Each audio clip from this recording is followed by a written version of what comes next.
How is it that a virus that originated from China somehow came to be blamed on the black bodies by the same Chinese authorities?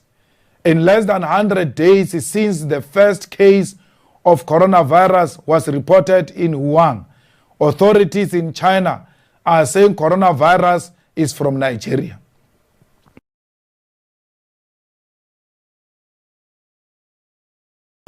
As many of our hard-fought freedoms are denied to us today in combat the spread of the coronavirus, let us all remember that most basic human right is the right to life.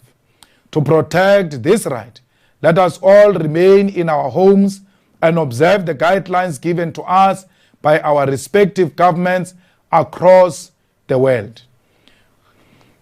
Fellow fighters, already in the 1950s, Frantz Fanon wrote about Africa as the wretched of the earth. He located racism directly at the people of African descent to be the greatest and most violent of all oppressions. All people of the world despise Africans. Nothing about Africans invites respect, dignity, humanness, and beauty in the eyes of the world. We represent slavery, underdevelopment, poverty, disease, hunger, suffering, and illiteracy. Everyone thinks they are better than an African. They can meet the worst form of suffering like Holocaust and gulags.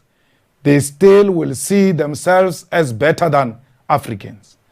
Meaning, instead of human tragedy making them identify with Africans, they will still think of their own human suffering as better than being an African. Why? Because African is being trapped in a skin color, a body we can never escape. How do you escape being yourself? Such will only lead to self-destruction and permanent self-sabotage. These are our conditions and image in the world. Therefore, a genuine conversation about Freedom Day must reflect on this status of African people. The fact that these conditions have continued long after African continent have declared itself independent and free of colonial rule is a problem. The African body has not attained humanity and dignity in the eyes of itself, even in the eyes of those who inhabit it. It feels like a curse we want to escape, a burden we want to dump.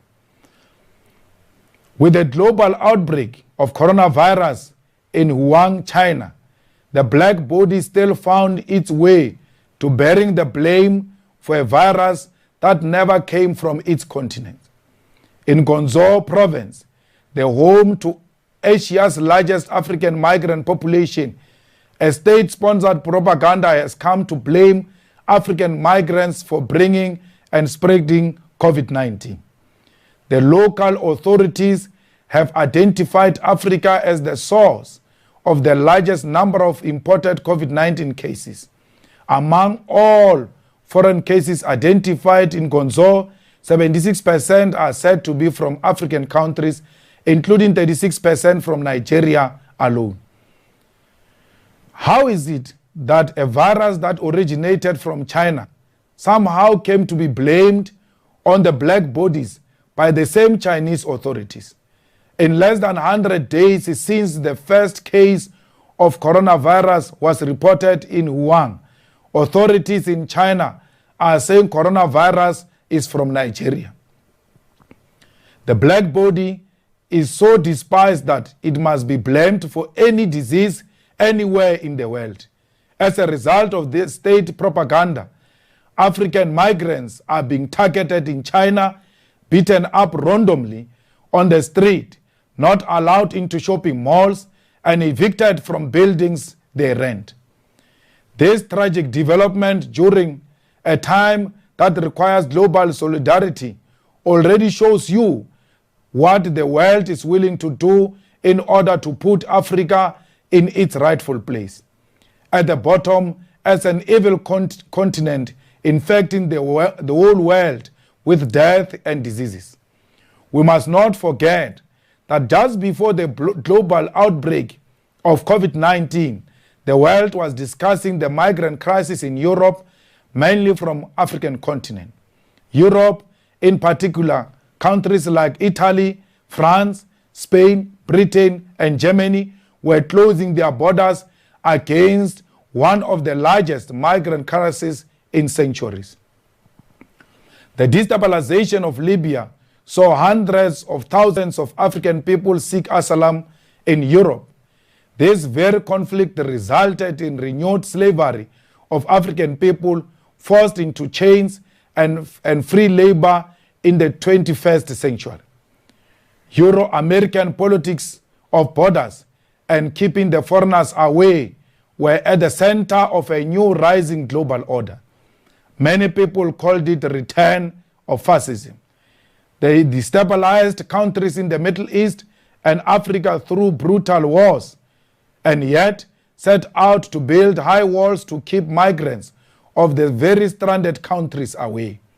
It is therefore not shocking that China itself, when pressed under the crisis of pandemic which originate in their own country, could turn on the most vulnerable African migrants, blame them, and seek to cleanse their communities of black bodies. In Guangzhou, coronavirus is associated with black bodies. The reality is that this is also how Africa treats itself.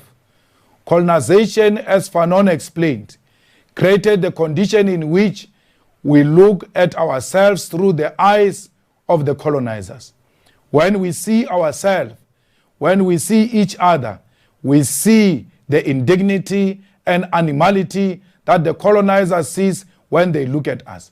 This is why the leadership of independent African countries has failed to break the chains that imprison the African mind. In the hands of their own leaders, Africans receive the same animal that they get from China, Europe, and North America.